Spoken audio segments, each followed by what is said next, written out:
two thoughts. The first one is the ranking member's thoughtful comments about, she started by talking about the first 1% of abortion, or 1% of abortions are performed after that first trimester.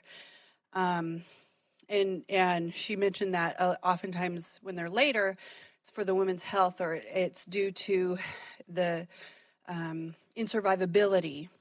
That's my word, but that was of the baby. I do have experience with the latter. I was told that there was 100% chance that my baby would die. And it wasn't because doctors are wrong or bad people or were trying to give me misinformation. To their experience at that point, it was true. No baby had ever survived what my first child had. She didn't have kidneys. And I guess I would submit this for your consideration. If I continued to allow that to be the case, my daughter and then other babies now who have survived to transplant and have full adult lives ahead of them would not be here today. And so I just think, how many other instances are there where a mother most of the time moms want these babies. They're not wanting to terminate late because they didn't want the pregnancy. It's because there's a problem and they were told there's no chance. But what if we used our time and our attention instead of hitting reset? And I was told this, emotionally, it will be better for you if you hit reset. Emotionally, it'll be better for you if you induce now. Emotionally, be better for the whole group if you just let this one go. And I know I've worked with so many moms who are told the same thing, and they desperately want these babies. They try and get their doctors to help them. And the doctors say no, because the culture is, it's so much easier just to start over.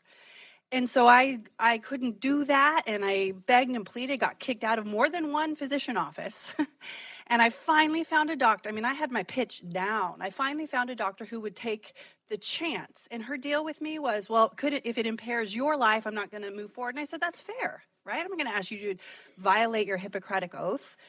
But this is a sound scientific theory. Go with me on this. And she did. And now my 6-year-old, who I'm sure would love to be here today and cause a lot of chaos, has an amazing full adult life ahead of her. And now other babies do too. And I just think if we focused on that as opposed to just starting over, how much further would we be with some of these problems that we're seeing in utero? The second point I wanted to mention was, I don't think this amendment is in any way trying to cloak the removal of, you were talking about the law of the land. That's not what this is. I have some names here. Gianna Jessen, Melissa Oder, Claire Colwell, Josiah Presley, Nick Hoot. These are all children who were born alive after a failed abortion.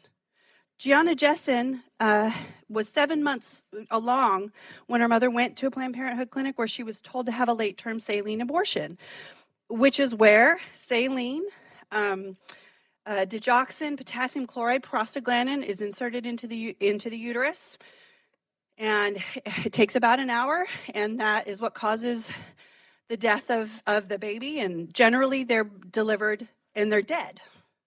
She was born alive. That's what this amendment is trying to protect. Fortunately, actually, when it happened, there wasn't the physician in the room and other people in the room, and that baby was sent to a hospital.